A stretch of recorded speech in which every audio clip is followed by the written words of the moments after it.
tú me estás dando mala vida.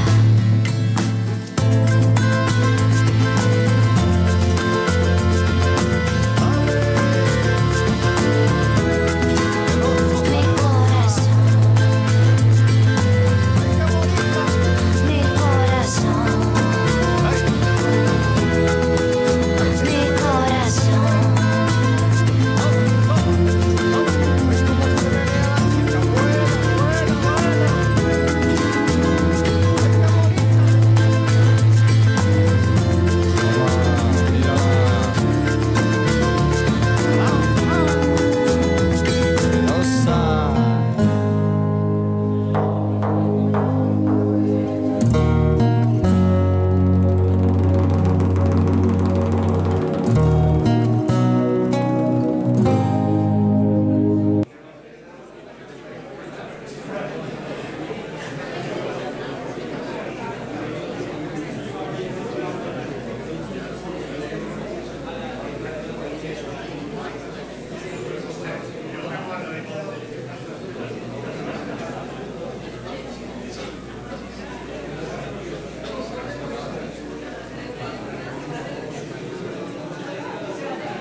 vas? ¿Bien?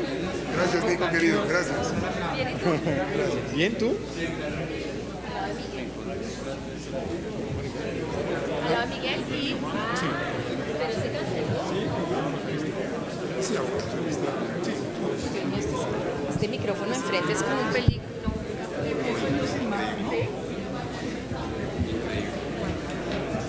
Ay, a ustedes también. Esconde. Ah, no.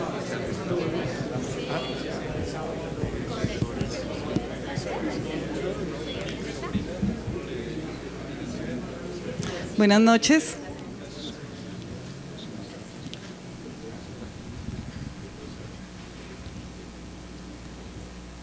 Muy buenas noches. El Colegio Mayor de Nuestra Señora del Rosario les da la bienvenida al acto de presentación de los libros Accompanied Self-Rehabilitation y Cartas Imaginarias a Freud y otros ensayos del doctor Alberto Ferguson Bermúdez. Nos acompañan en la mesa directiva el doctor José Manuel Restrepo Abondano, rector de la Universidad del Rosario, el doctor Alberto Ferguson Bermúdez, conciliario de la Universidad del Rosario y autor de los libros que se presentarán, el doctor Víctor Hugo Malagón Basto, conciliario de la Universidad del Rosario, el doctor Andrés López Valderrama, conciliario de la Universidad del Rosario, la doctora Stephanie Lavó, vicerrectora, el doctor Miguel Francisco Diago Arbeláez, síndico, la doctora Catalina Lleras Figueroa, secretaria general, la señorita doña Sofía Betancur Calcidú, colegial mayor, el doctor Miguel Gutiérrez Peláez, profesor principal de carrera de la Escuela de Medicina y Ciencias de la Salud. El siguiente es el orden del día previsto para este acto. Primero, saludo de bienvenida por parte del señor rector de la Universidad del Rosario, doctor José Manuel Restrepo Abondano. Segundo, Presentación del libro Accompanying Self-Rehabilitation a cargo de la doctora Courtney Harding, del Departamento de Psiquiatría del Colegio de Médicos y Cirujanos de la Universidad de Columbia. Tercero, presentación del libro Cartas Imaginarias a Freud y otros ensayos, por parte del doctor Miguel Gutiérrez Peláez, profesor principal de carrera de la Escuela de Medicina y Ciencias de la Salud de la Universidad del Rosario. Cuarto, palabras del autor, doctor Alberto Ferguson Bermúdez, conciliario de la Universidad del Rosario. Quinto, copa de vino. Iniciamos este acto con las palabras del señor rector de la Universidad del Rosario, doctor José Manuel Restrepo Bondán.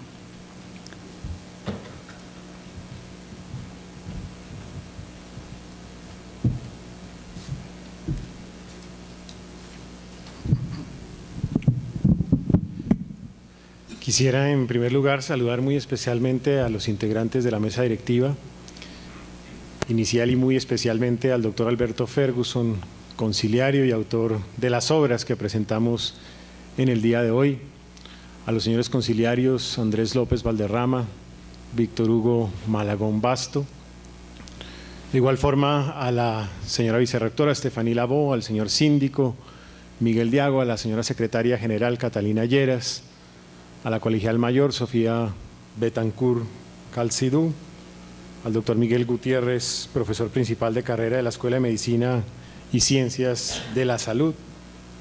Saludar también muy especialmente a los hijos del doctor Alberto Ferguson aquí presentes, a Leopoldo, a Pablo Emilio, a Ana María, a Diana.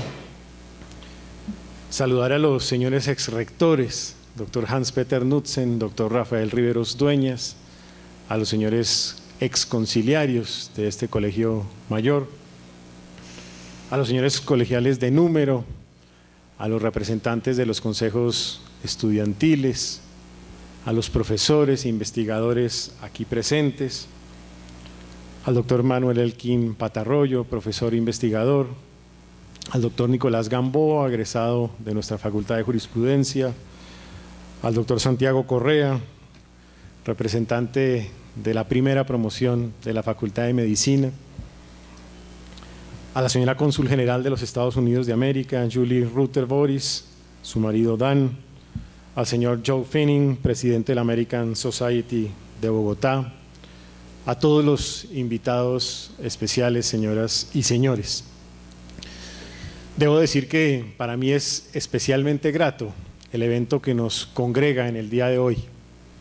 Siempre el lanzamiento de una nueva obra, de una nueva expresión de la producción científica e intelectual de una institución de educación superior es motivo de orgullo para la institución, naturalmente para su autor, y es un momento oportuno para expresarle a la sociedad el rol que debe jugar una institución de educación superior en la generación de nuevo conocimiento.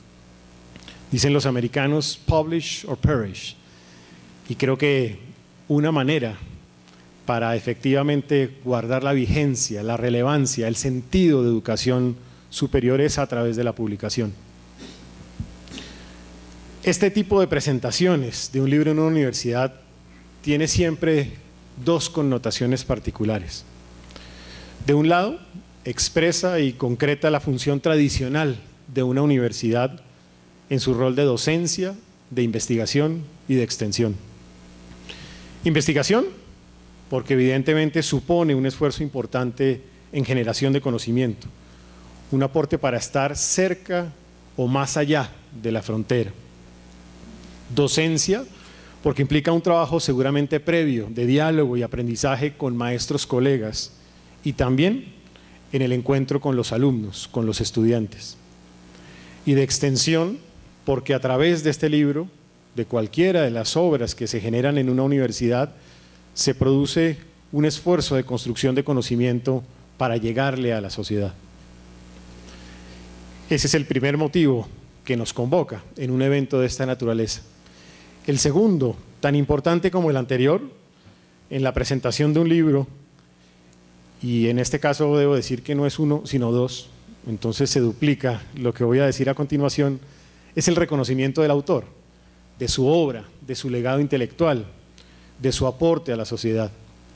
No existe el conocimiento anónimo, no conozco conocimiento anónimo, o por lo menos no hace parte de esa frontera del conocimiento en donde se enmarca la tarea de ser universidad.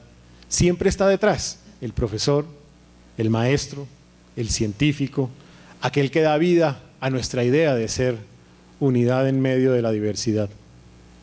Hoy se combinan factores adicionales que hacen de este evento uno aún más especial. Se trata de uno de nuestros más destacados egresados de la paradigmática Escuela de Medicina y Ciencias de la Salud. Uno de nuestros más apreciados profesores, y lo digo no solamente yo, sino quienes han sido sus alumnos, y también uno de nuestros conciliarios. Aquel además que ejerce dicha conciliatura ya por más tiempo entre los actuales conciliarios al haber asumido dicha responsabilidad desde el año 2011. Pudiéramos llamarlo el decano de los conciliarios en el día de hoy. Lo anterior, de hecho, da brillo a un evento académico como el que estamos realizando en esta noche. Pero cuando recorro la vida del doctor Ferguson, hay más para destacar.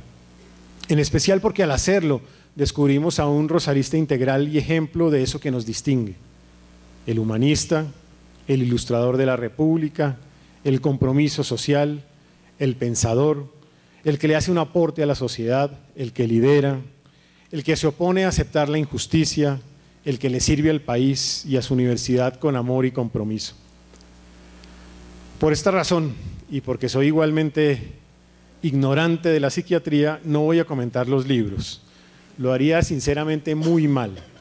Y creo que los doctores Miguel Gutiérrez y la doctora Courtney M. Harding lo harán con lujo de detalles.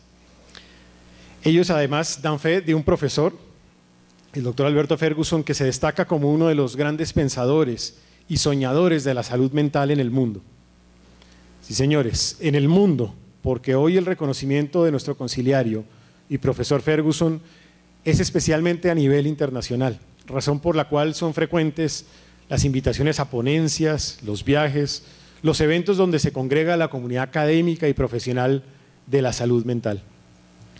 Destaco cómo ambos libros reflejan más de 30 años de trabajo del autor a través de un original modelo ideado por él y denominado Auto-Rehabilitation Acompañada. Una vida de trabajo académico y profesional de un rosarista ejemplar que hoy quisiera destacar y agradecer por el buen nombre que él le entrega a su universidad y por los aportes que ha realizado a la humanidad. Me encontré recientemente con una maravillosa descripción de Roberto Gutiérrez en un libro cuyo sugestivo título habla de lo que es hoy el doctor Ferguson: Colombianos que cambian el mundo, iniciativas asombrosas al servicio de la gente.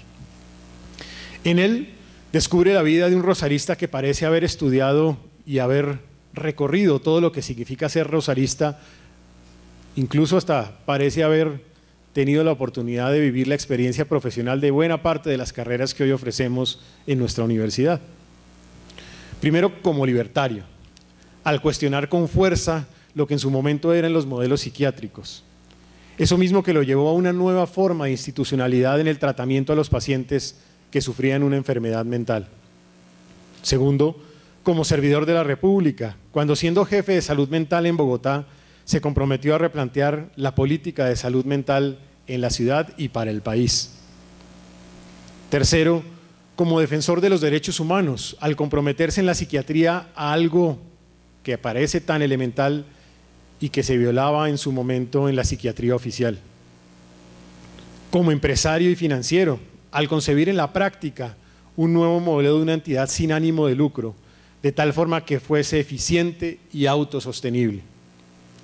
Como adalid del profesional de salud interdisciplinar, al conformar equipos de trabajo que reconocían por igual en su aporte al médico, al psiquiatra, al psicólogo, al enfermero, al terapeuta ocupacional, al trabajador social, al administrador. En el modelo que creó Ferguson había reales equipos de trabajo al servicio del paciente. Como académico relevante, al proponer siempre que sus experiencias, nuevos conocimientos y nuevas prácticas nutrieran la actividad docente en las universidades y llegaran a los jóvenes profesionales. ¿Entiende uno por qué por más de 30 años, él ha dedicado su vida a la academia a través de la docencia. Como arquitecto, carrera que no tenemos y que aspiramos a tener, al proponer nuevos diseños para el tratamiento de la enfermedad mental con creatividad y funcionalidad. Por eso entiende uno el interés del doctor Ferguson también en los asuntos de infraestructura de la universidad. Como humanista y artista, al proponer a esta última como un camino de tratamiento al paciente y al comprometerse sinceramente con el paciente, su libertad, su dignidad como corazón del tratamiento. Esto y más lo lleva a ser uno de los más destacados emprendedores sociales del mundo. No en vano, tiene un reconocimiento que pocos tienen en el país y que es quizá el mérito más reconocido como emprendedor social en el mundo, haber sido reconocido como Fellow Ashoka. Estoy seguro, siguiendo uno de los planteamientos de uno de estos libros, que el profesor Sigmund Freud, el gran pensador sin cuya obra no se comprendería el siglo XX, leería con gran interés la obra de su colega colombiano, pues como se sabe, Freud y su amigo Edward Silverstein aprendieron el idioma español y formaron una especie de sociedad secreta llamada Academia Castellana, para leer precisamente el Quijote de Cervantes, ese gran personaje a quien tanto debemos los educadores, pues nos ha enseñado para la posteridad que un caballero andante, comillas, ha de ser casto en los pensamientos, honesto en las palabras, liberal en las obras, valiente en los hechos, sufrido en los trabajos, caritativo con los menesterosos y finalmente mantenedor de la verdad, aunque cueste la vida al defenderla. Si bien se mira estas palabras que don Miguel de Cervantes pone en boca de su personaje en la casa del caballero del verde gabán, bien puede aplicarse con algunos pocos cambios exigidos por nuestra lengua del siglo XXI al maestro con M mayúscula, que es precisamente quien enseña y fija en los libros sus enseñanzas como un legado fruto de investigaciones y reflexiones rigurosas. Hoy justamente reconocemos a un verdadero maestro que con su obra, con estas dos nuevas obras, con su vida y con su aporte al conocimiento y a la sociedad, demuestra esas mismas palabras que Miguel de Cervantes pone en boca de ese personaje central. Felicitaciones, Alberto, por este logro y gracias por tu aporte de siempre a la Universidad del Rosario.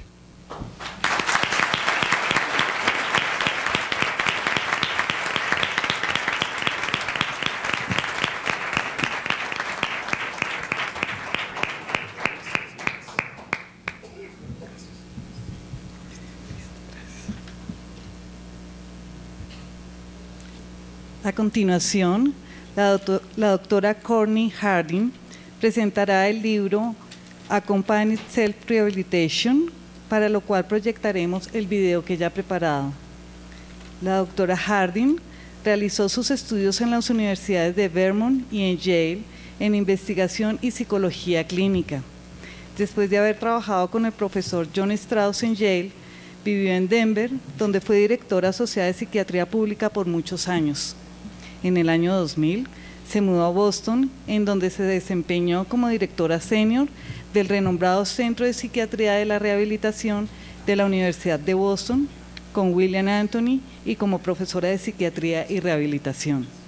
Asumió el cargo de directora del Centro de Rehabilitación y Recuperación en la Coalición de Agencias de Salud del Comportamiento en la ciudad de Nueva York, que agrupaba 130 agencias que atendían a 350.000 personas, y se desempeñó también como profesora adjunta en la División de Servicios de Salud Mental e Investigación de Políticas del Departamento de Psiquiatría de la Facultad de Médicos y Cirujanos de la Universidad de Columbia. Entre sus desafíos de investigación, la profesora Harding ha participado en 2 estudios en esquizofrenia y otras enfermedades mentales severas, realizados a lo largo de 3 décadas del Instituto Nacional de Salud Mental, conocidos como el Estudio Longitudinal de Vermont y el Estudio Comparado Maine-Vermont. Como investigadora líder, junto con sus colegas en Vermont, pudieron establecer que muchas personas con discapacidad severa podrían mejorar significativamente, y lo hacían o incluso se recuperaban completamente. Estos hallazgos, de modo similar a otros 9 estudios a lo largo de todo el mundo contribuyeron a crear el Instituto para el Estudio de la Resiliencia Humana en la Universidad de Boston, con el fin de investigar las maneras en las cuales las personas recuperan sus vidas, incluyendo volver a trabajar. La profesora Harding y el doctor Michael De Sisto, antiguo director de la Oficina de Promoción de la Salud Mental, hallaron que la rehabilitación hace la diferencia.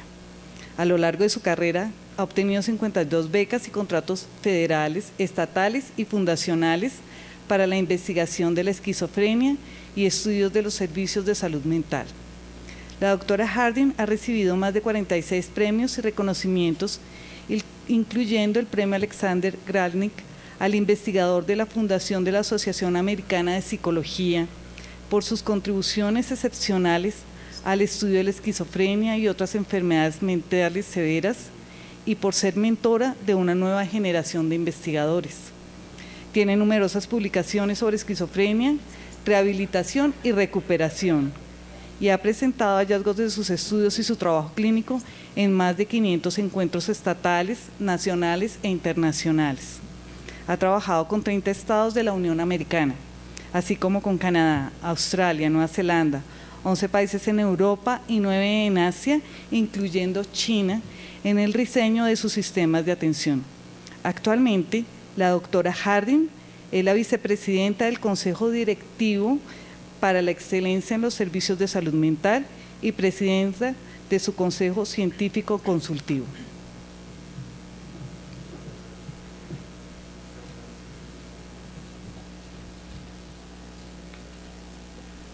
Hello, my name is Professor Courtney Harding, and I'm here to provide a tribute to Professor Alberto Ferguson, and this is in celebration of his new book, Accompanied Self-Rehabilitation. I sincerely apologize for speaking only in English because I'm aware of the great contributions of Spanish-speaking people to the recovery approach. There has been a long-standing, quiet evolution of a revolution in psychiatry for the past 235 years by a few people who've dared to incur the wrath, derision, and indignation of fellow professionals. But they still dreamed about something different for suffering people. They wanted to see these people out of the hospital, out of the usual care system, leaving chemical straitjackets behind, learning to live, love, work, and play in the community. Having a home, a preferred job, being a full-fledged contributing members of society, feeling no discrimination, and having social justice. Those are the common things that all of these people I'm about to talk about dreamed about, making a world for people to be in. Now it goes back, as far as I can find, to these beautiful dreamers from the 1700s, Philippe Pinel and Vincenzo Chiaruggi and William Tuke all took people out of dungeons and chains and put them in sunshine. And amazingly, a whole lot of people got better. Dorothea Dix from the state of Maine in the United States tried to get people out of jails and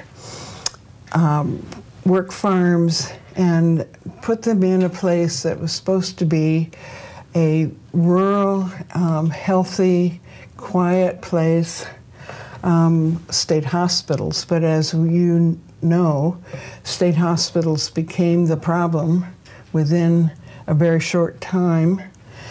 Maxwell Jones of the UK and George Brooks of Vermont also used therapeutic communities, very much copying the York Retreat. And they all got yelled at, screamed at. People were unhappy with them. And in the last quarter of the 20th century, there have been several other psychiatrists who have tried their best to get a new view and a new possibilities for the public patient. Franco Basaglia of Trieste, Italy, Eric Antonin of Tampere, Finland, Manfred Bleuler of Zurich, Switzerland, and Lauren Mosher of the United States in Washington, D.C. And now comes Alberto Ferguson of Bogota, Colombia. Professor Ferguson has already affected the lives of many people. First, he found real people underneath the diagnosis, the despair, and the disabilities, and he learned from them. He told me about his own pathway to learning. The first job he had, he was fired from because he was an aide in the state hospital. He got fired for trying to set up evening discussion groups. Later on, he founded at the Institute for Accompanied Self-Rehabilitation in 1980, and right after that founded Fungrada for homeless people and mentally ill people. He gave them housing and small businesses, a bakery and a laundry, and he opened the doors, gave them freedom, and used work and art as rehabilitation. I found it really interesting that after all this hard work of 15 years, he realized that he had made another institution. So he started moving people to a real community at Sopo, which is a suburb of Bogota. And he created the concept he really lived the concept of accompanied self-rehabilitation. And he helped Sopo become a therapeutic town by working with schools and other community resources. Instead of trying to cure someone, he tries to help the person heal themselves and find a meaningful life. Some of the characteristics that research has found of great clinicians and which exemplify Professor Ferguson is high energy, warmth and enthusiasm, hopefulness, sheer endurance when people don't get better when you think they ought to, listening carefully, commitment to people's success, and willing to take an active treatment stance, and tenacity in the face of symptoms. His recovery values are like the ones that are now across the world. Hope instead of maintenance, empowering environments, re-engineering environments to help people get better, focusing on function rather than symptoms and psychopathology. He has a system that is people-driven, person-driven, rather than physician-driven. He has really emphasized rehabilitation instead of treatment. He focuses on helping people become self-sufficient and integrated into the real community. In other words, people who go to Sopo go to get a job where everybody else gets a job. If they want to get housing, they go to where everybody else gets housing.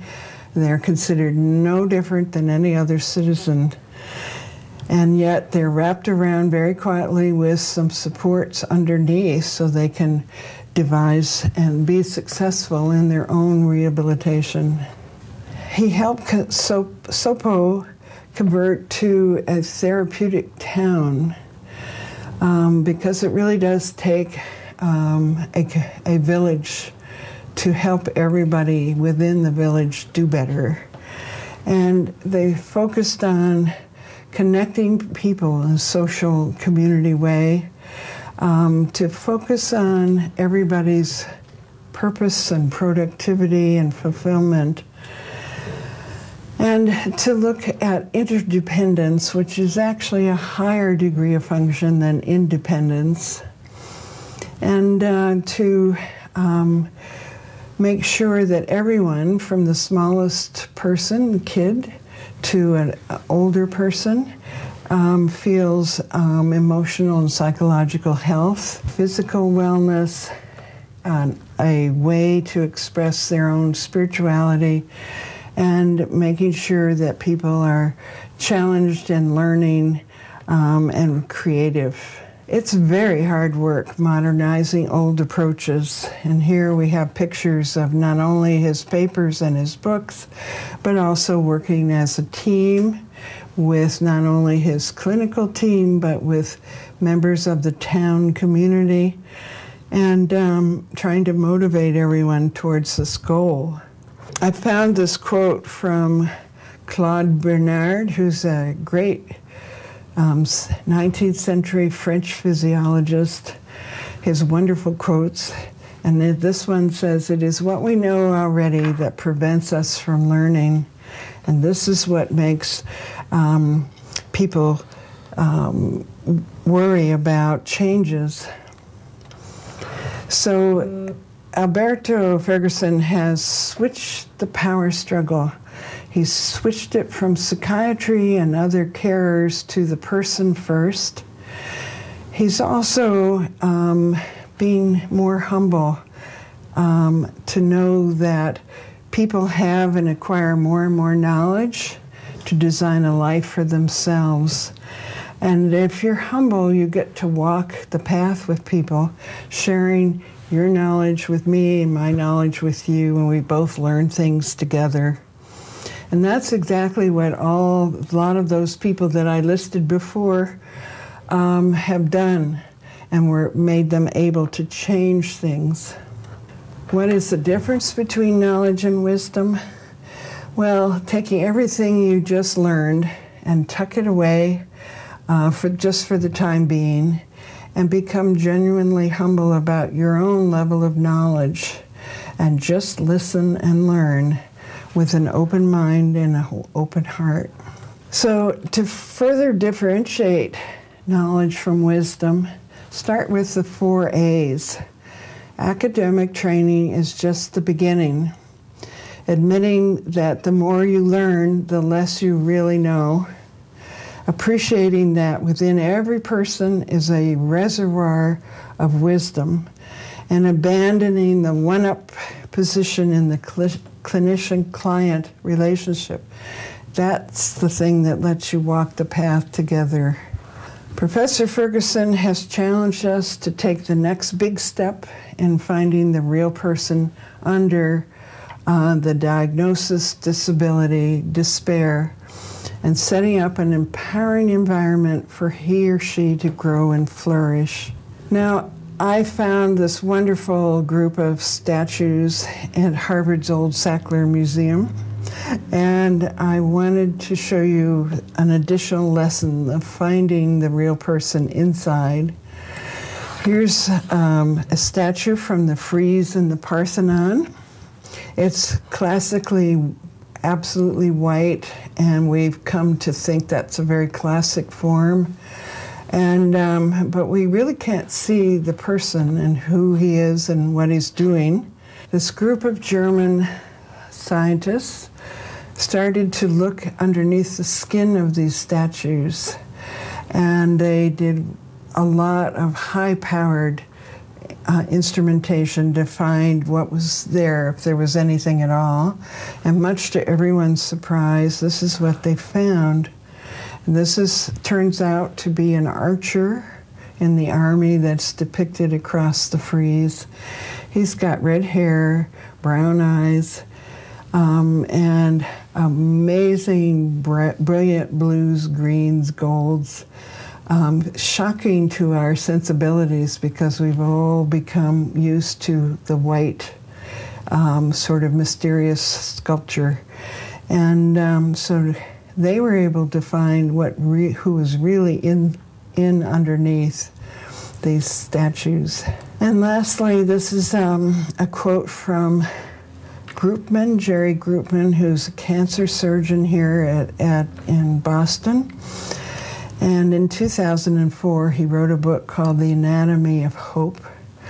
And in it, he said, to hope under the most extreme circumstances is an active defiance that permits a person to live his or her life on his or her own terms. It is the part of the human spirit to endure and give a miracle a chance to happen. So thank you very much for allowing me to participate in this important occasion.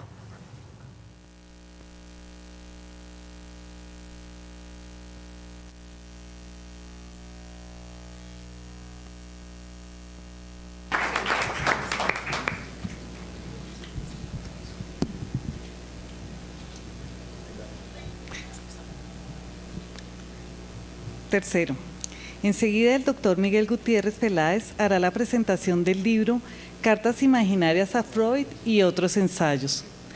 El doctor Gutiérrez es psicólogo de la Pontificia Universidad Javeriana, magíster en psicoanálisis, doctor en psicología de la Universidad de Buenos Aires y psicoanalista miembro de la nueva escuela lacaniana y de la Asociación Mundial de Psicoanálisis. Ha trabajado como profesor en varias universidades en Colombia y Argentina y como psicoanalista en instituciones de salud mental en estos mismos países. Es profesor principal de carrera del programa de psicología de la Escuela de Medicina y Ciencias de la Salud de la Universidad del Rosario y trabaja en las líneas de investigación relacionadas con trauma y psicoanálisis contemporáneo, arte y psicoanálisis y propuestas de intervención clínica para la psicosis y autismos en niños y jóvenes. El doctor Gutiérrez mantiene su práctica clínica privada y destaca entre sus publicaciones internacionales los artículos Anticipación de Ferenczi de la dimensión traumática del idioma, un encuentro con Lacan, el psicoanálisis contemporáneo. Diferencias entre los conceptos de Splitting en Ferenczi y Spaltung en Freud. Teoría del trauma en los años 1931 y 1932, escritos de Sándor Ferenczi, y un retorno a Sándor Ferenczi, el libro Confusión de lenguas. Doctor Peláez, Gutiérrez Peláez.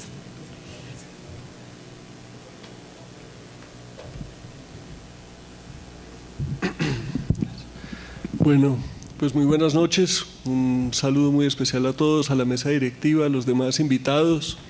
Agradezco la oportunidad de pronunciarme hoy, decir algunas cosas sobre este libro de Alberto Ferguson y en general sobre él. Hace poco estuvimos en una reunión en la que estaba pensando qué podía transmitirles hoy de estos libros y del doctor Ferguson. Estábamos en una reunión y llegó un mesero que muy diligentemente nos leyó los 2 menús que había para ese día. Entonces todos procedimos a pedir cada uno su menú con la misma diligencia, pero el doctor Ferguson pregunta, ¿y no habrá carne molida? ¿No habrá de pronto unos huevitos fritos? ¿No habrá una porción de fruta? Y lo traigo a colación no para que discutamos sobre los hábitos alimentarios y culinarios del doctor Ferguson, sino porque me parece que la propuesta que él ha hecho y lo que él ha construido implicaba salirse del menú. El Instituto de Autorrehabilitación Acompañada y lo que se conoce como Fungratá, pero más puntualmente como la granja de Ferguson, implicaba necesariamente salirse del menú.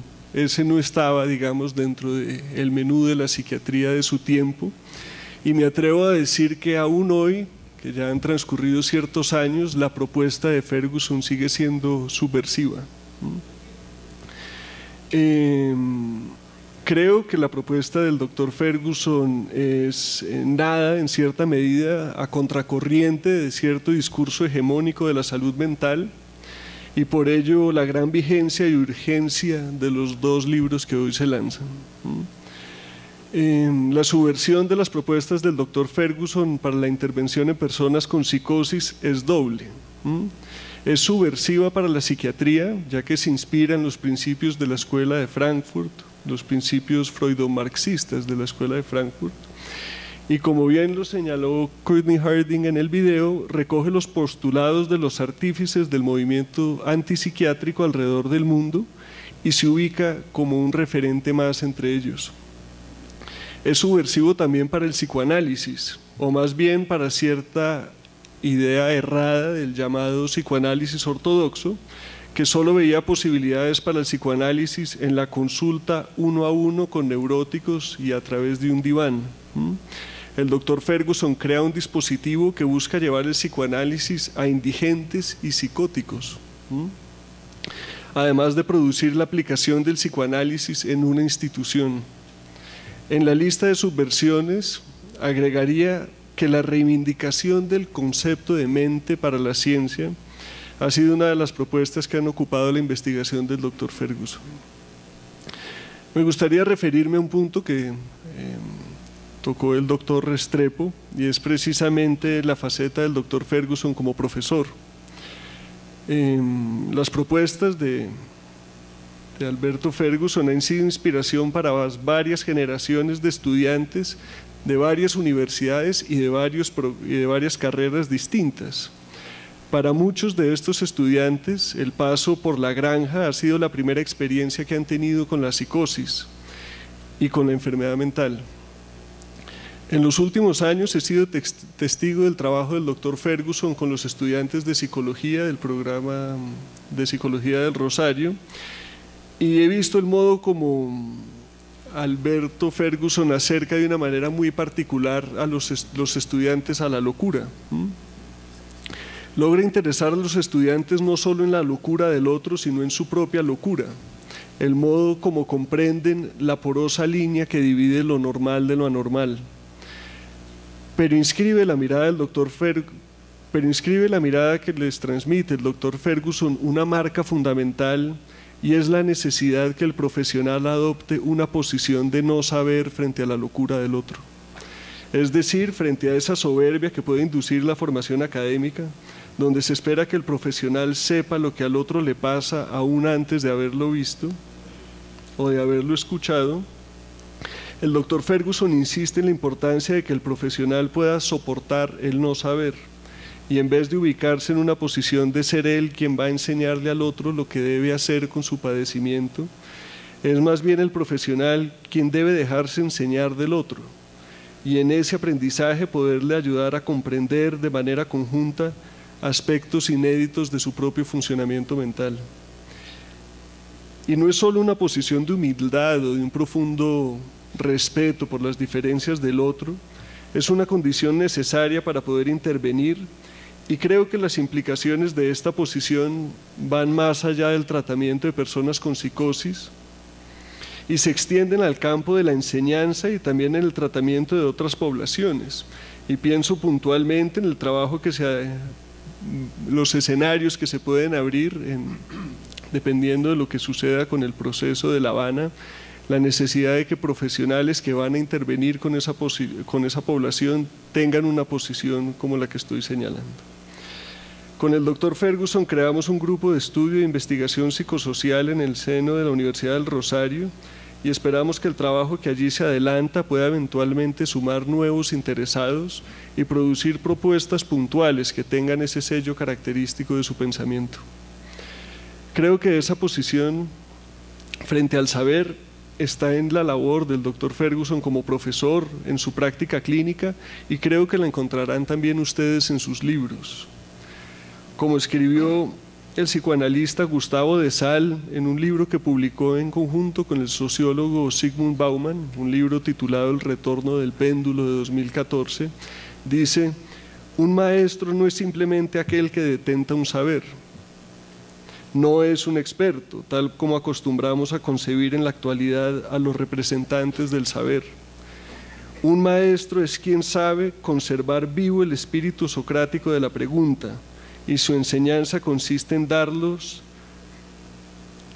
la mejor prueba de su amor, lograr que aprendamos que la única lección magistral que nos pone en el camino de un saber verdadero, y que consiste en percatarnos de que ninguna palabra puede decir toda la verdad.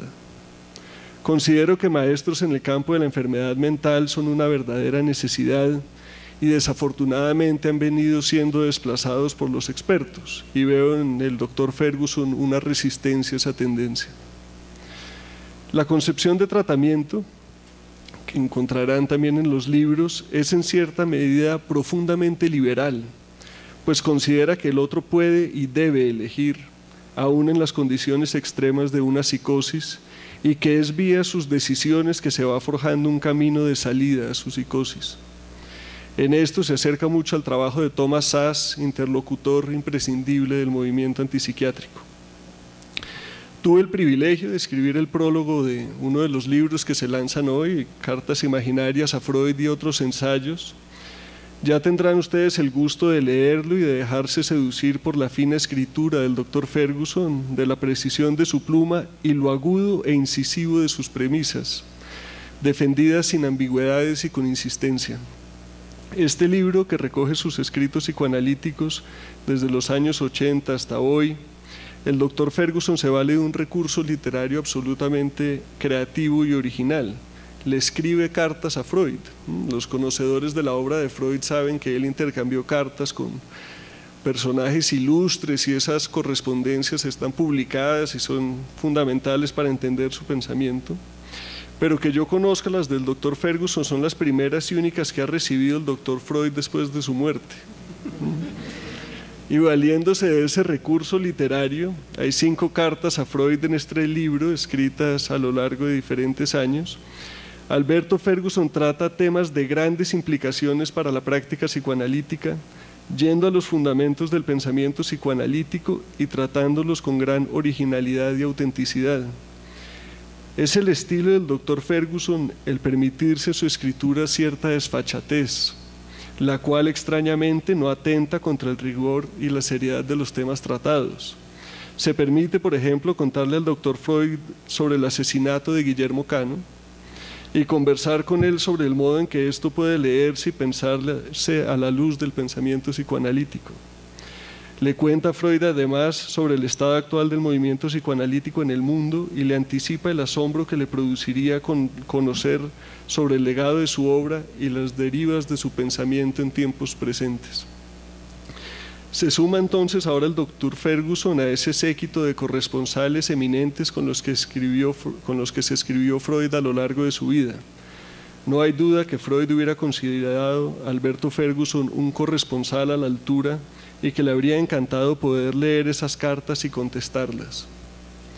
Pero que Freud no pueda contestarlas no significa que el diálogo esté cerrado, porque son precisamente ustedes, lectores de los libros que hoy se lanzan, los que continuarán ese diálogo imaginario con Freud. Por eso no veo en este evento la culminación de una carrera o como un momento de cierre de la obra del Dr. Ferguson, sino más bien todo lo contrario. Hoy, con la publicación de estos libros, se inicia una nueva era para el pensamiento y la obra de Ferguson. Si bien la experiencia del Instituto de Autorrehabilitación Acompañada y la institución Fungratá son referentes para médicos, psicólogos, terapeutas ocupacionales y un sinnúmero de profesionales de la salud mental, solo ahora tenemos acceso en 2 tomos a ese pensamiento y a esa obra. No dudo que estos libros serán una inspiración para las nuevas generaciones de psicoanalistas, profesionales de la salud mental, humanistas, curiosos, y que las consecuencias de esa inspiración están aún por verse. Me alegra ser testigo y parte de los que espero sean muchos en recibir este legado. Muchas gracias.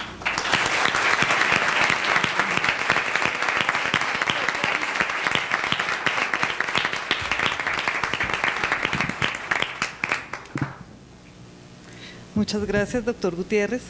Damos la palabra al doctor Alberto Ferguson Bermúdez, autor de los libros que se han presentado. Los importantes logros del doctor Ferguson han sido ya mencionados por el señor rector y por nuestros conferencistas invitados.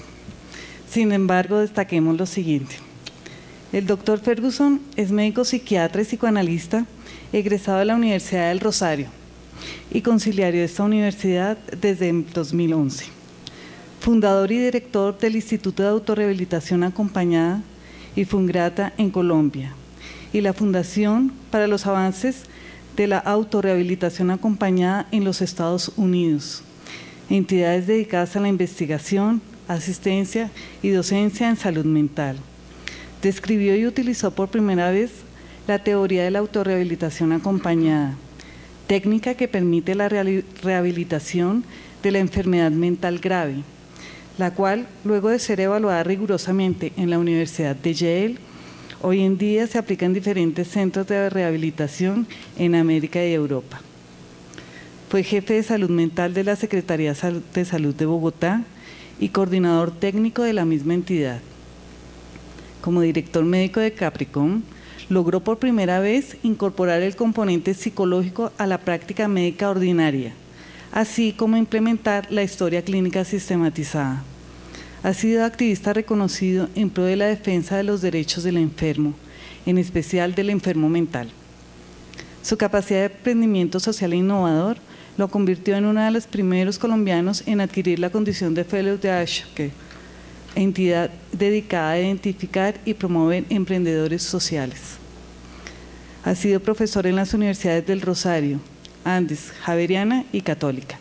Actualmente es profesor de la Escuela de Medicina y Ciencias de la Salud de la Universidad del Rosario, conferencista y profesor invitado nacional e internacionalmente. Ha publicado más de 60 artículos con revisión de pares. Es miembro de la Junta Directiva de la WARP, Asociación Internacional de Rehabilitación Psicosocial, y ejerce actualmente como vicepresidente para las Américas de la misma entidad.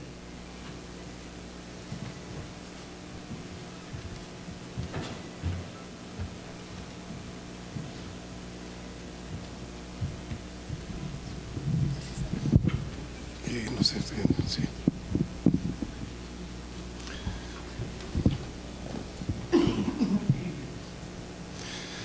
Muy buenas noches, mil gracias por estar aquí. Saludar en este momento a este grupo tan selecto es para mí difícil, pues podría saludarlos a cada uno individualmente. Creo que conozco el nombre y tengo alguna cercanía especial, por lo menos con el 95% de los presentes. Saludo a la mesa directiva, prometo no demorarme, creo que ya es hora de tomarse una copa de vino y algún pasabocas. Señor rector, mil gracias por sus palabras. Miguel, mil gracias por sus palabras. Gracias a mis compañeros de conciliatura por estar acá, señores decanos, señores exdecanos, secretaria general, vicerrectora, síndico, colegial mayor, queridos estudiantes, miembros del Consejo Estudiantil de la Universidad del Rosario, colegiales, amigos cercanos, hijos queridos, Ana María, Leopoldo, Paulo Emilio, Diana. Me siento muy bien interpretado y generosamente reconocido con las palabras del rector José Manuel Restrepo, de la profesora Courtney Harding y el profesor Miguel Gutiérrez. Agradezco infinitamente a la editorial de la Universidad del Rosario por su apoyo incondicional. El presentar los dos libros, al parecer tan diferentes, ante un grupo de personas también muy diversas, me obligó a buscar qué tienen en común tanto ustedes como los libros. Rápidamente lo identifiqué en lo que a ustedes se refiere. Todos tienen alguna cercanía especial conmigo, la cual valoro enormemente, bien sea que se trate de una cercanía familiar, institucional o de simple amistad. Me siento en efecto en mi casa rosarista y para completar con el sentimiento de familiaridad que me da el Gon Club. Lo anterior hace que me sienta en plena confianza y por lo tanto mis palabras, muy breves, deben entenderse como una conversación de sobremesa. Les agradezco infinitamente a todos por estar aquí. Conservaré la lista de asistentes a esta noche con infinito cariño. Varios amigos y colegas cercanos de fuera de Colombia están también atentos para recibir el video de este evento, el cual además será publicado en la página web de la universidad. Gracias también a todos ellos. Con relación a los dos libros, entendí que lo que tienen en común es que reflejan mi necesidad, mi afición, mi impulso casi incontrolable, diría yo, de entender un poco mejor qué es y cómo funciona la mente humana. La mente sana, la mente enferma, la mente cuerda, la mente insensata, la mente que crea, la mente que destruye, la mente que ama, la que sufre, la que odia, la que goza. Lo mental, aquel concepto tan frágil pero tan necesario que trata de sobrevivir en medio de dos grandes y muy poderosos vecinos, ni más ni menos que el cerebro por un lado y el alma por el otro.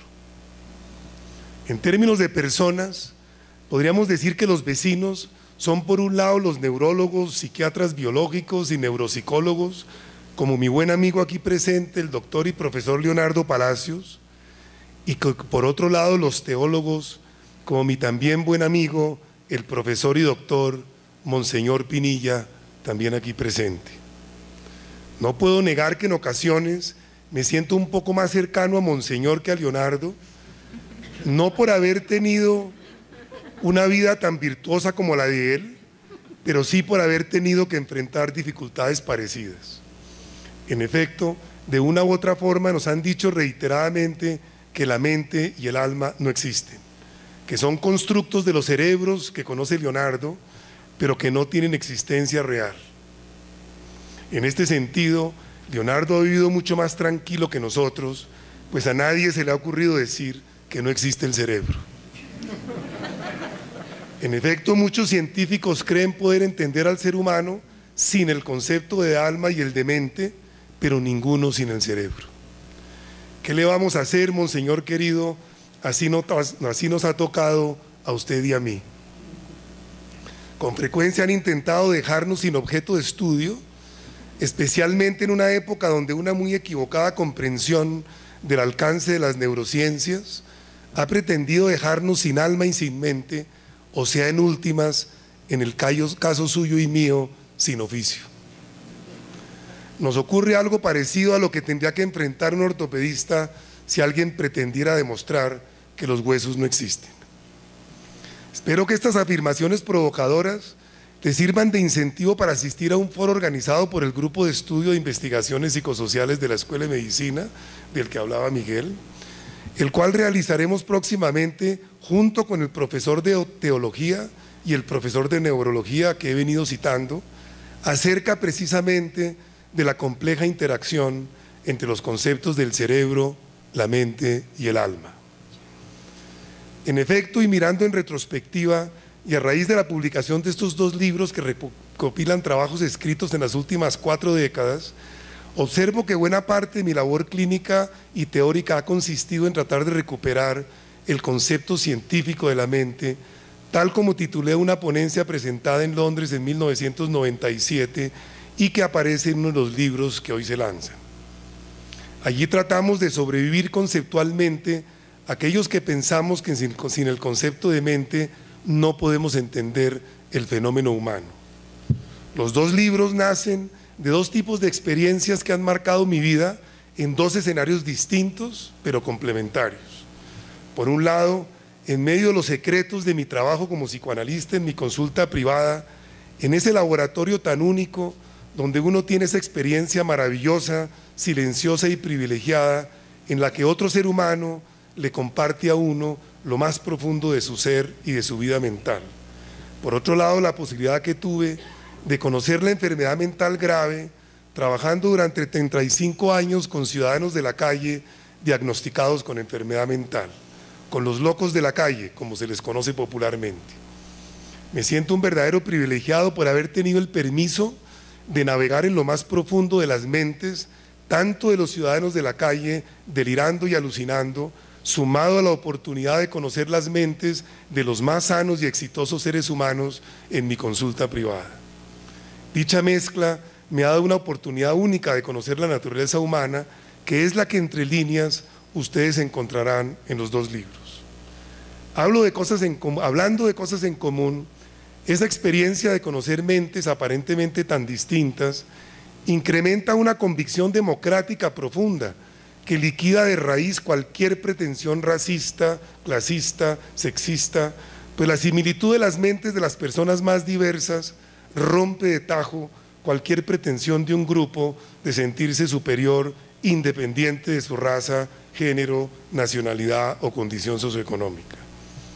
En este sentido es fascinante ver, por ejemplo, el impacto que reciben algunos estudiantes de diferentes estratos sociales al trabajar con los ciudadanos de la calle. Entran en crisis existenciales muy productivas en mi concepto cuando descubren no lo distinto del llamado loco y ciudadano de la calle, sino lo igual. Recuerdo un estudiante brillante que luego de conversar 3 horas con una de estas personas de nuestro programa, Se me acercó angustiado diciéndome que habíamos cometido un grave error diagnóstico. Profesor, me dijo, ¿no será que ese señor que dicen que es loco está sano? Ese loco me dice cosas muy cuerdas y no puede ser indigente a alguien que me trata con semejante refinamiento en sus maneras. ¿No será que ese habitante de la calle se voló de una casa de estratos altos y que además está haciendo el loco? No le expliqué. Esa persona lleva 15 años siendo ciudadano de la calle y de acuerdo con los criterios diagnósticos psicológicos y sociológicos vigentes, tiene una enfermedad mental grave y siempre ha sido indigente. Lo que pasa es que usted acaba de descubrir la persona que está detrás del diagnóstico psicológico y social. Lo felicito. Desde mi punto de vista, usted ya puede graduarse. Aproveché además para soltar la cuña y decirle que ahora que la Escuela de Medicina del Rosario cumple 50 años de su reapertura, él acababa de encontrar la esencia del profesional de salud rosarista, tal como la pensaron los inspiradores de la reapertura, en el sentido de que dicho profesional ve a la persona que está detrás de la patología de su paciente y ve la sociedad en la que se desenvuelve su proceso vital con sus momentos de salud y los momentos de enfermedad.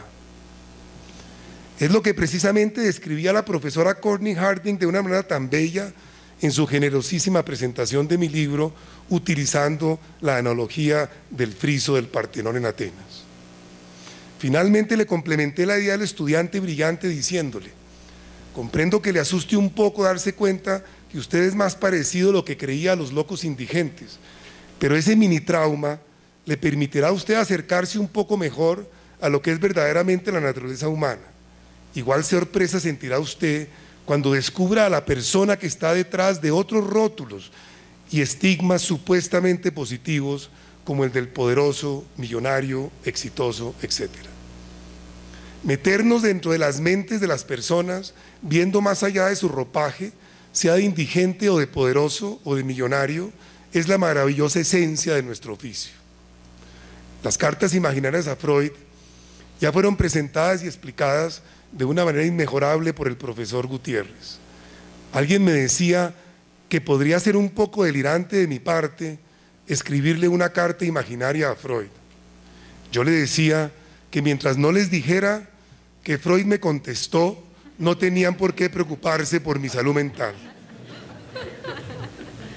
Sin embargo, un querido colega y amigo psicoanalista en Londres me dice que él está preparando una respuesta imaginaria a mis cartas imaginarias. Esos ya serían delirios de él, no los míos. Como se verá en los dos libros, quizás el hallazgo más importante consistió en entender la locura como un proceso de destrucción y descomposición psicológica e ir identificando lo que denominé la autorrealización acompañada como un sistema para recuperar la vida psicológica allí donde la misma se había destruido. Dicho enfoque, tal como generosamente lo reconoce Courtney Harding, hoy se utiliza en muchas partes del mundo. Los principios de la autorrealización acompañada son vergonzosamente sencillos. El primero consiste en reconocer todo lo que la ciencia ignora acerca de cómo funciona el cerebro y la mente y por lo tanto qué es realmente una enfermedad mental. No me meto con el alma en este punto. Lo segundo consiste en darle a la persona que padece el sufrimiento un liderazgo total en su proceso de recuperación. Lo tercero, volver un experto en su enfermedad y por último invitar a la persona a que rediseñe creativamente su vida en sus mínimos detalles de acuerdo con el conocimiento adquirido acerca de ellos mismos. Como decimos, no importa si ese sistema parece loco, en ocasiones la única forma de no enloquecerse es vivir de una forma que a los demás les parezca loca. Forzarse o permitir que lo forcen a uno a vivir de determinada manera es la fuente principal de enfermedad mental grave, de acuerdo con nuestras observaciones de estos 35 años. Dicho lo anterior, el terapeuta se vuelve única y exclusivamente el acompañante, plenamente consciente de lo que ignora en medio de un proceso que debe liderar el paciente. Esto es válido en nuestra opinión frente a cualquier patología. El estudio de las recuperaciones exitosas de cualquier enfermedad siempre muestra que dichos casos exitosos han seguido ese camino. Para finalizar, compartiré con ustedes algunos hechos anecdóticos que rodearon ese periplo, mi periplo vital desde un principio. Son 3 acontecimientos que quedan en mi hoja de vida de los que me siento especialmente orgulloso y que fueron dando y evolucionando a alguna solución más radical. En primer lugar, y tal como lo recordaba la profesora Harding en su presentación, me despidieron de mi primer trabajo en una clínica psiquiátrica de Bogotá cuando apenas tenía 20 años y hacía unos turnos de noche para cuadrarme unos pesos en mi calidad de estudiante de medicina típico medio quebrado. Me votaron por organizar en las tardes unas reuniones donde los pacientes podían hablar libremente y cuestionar si era el caso el tratamiento medio represivo al que estaban siendo sometidos.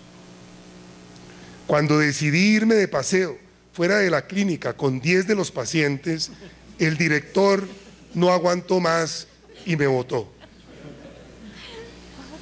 En la segunda institución en la que intenté algo similar años después, me aseguré de organizar previamente un sindicato para que no fuera tan fácil la expulsión. Para completar la historia de los rechazos de los que me siento orgulloso, en alguna ocasión, en compañía de una reconocida historiadora colombiana, presentamos un trabajo que incluía nuestra aproximación a la enfermedad mental en alguna universidad bogotana, y nuestro trabajo fue rechazado por contradecir el dogma católico. Eso nunca pasaría en la Universidad del Rosario, me atrevo a decir con certeza y con orgullo, contrario a lo que muchos podrían pensar. Podía con tranquilidad poner a prueba mi afirmación y enviarle a Juan Felipe Córdoba y su comité el artículo rechazado antiguamente, a ver cómo nos va. Finalmente concluí que la única manera de poder tratar a los pacientes de acuerdo con nuestro enfoque, el cual en efecto no seguía los protocolos oficiales de la psiquiatría, era crear mi propia institución de donde no me pudieran sacar tan fácil. En ella sigo después de 33 años. Ahora publico con tranquilidad mi pensamiento con la editorial de la Universidad del Rosario, ejemplo inigualable de una universidad verdaderamente autónoma que no solo acepta y tolera, sino que valora profundamente la diversidad filosófica, ideológica, religiosa, política y social. Nuevamente aquí, mil gracias a cada uno de ustedes por estar aquí presentes. Esta reunión y el apoyo de ustedes se convierte para mí y para mi equipo de colaboradores en un estímulo para que mañana mismo comencemos la etapa siguiente de nuestro proyecto, la cual busca en últimas avanzar en la comprensión del fenómeno mental, a fin de que podamos aportar nuestro granito de arena para que los seres humanos, independiente del momento vital en que estén, logren una realización más plena de su potencialidad como seres humanos. Mil gracias.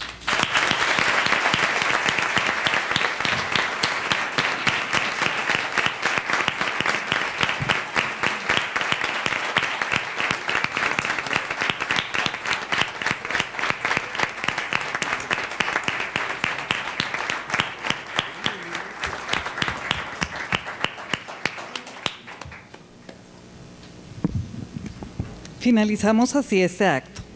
La comunidad académica de la Universidad del Rosario agradece su asistencia y reitera al doctor Ferguson una sentida felicitación. A continuación, los invitamos a una copa de vino.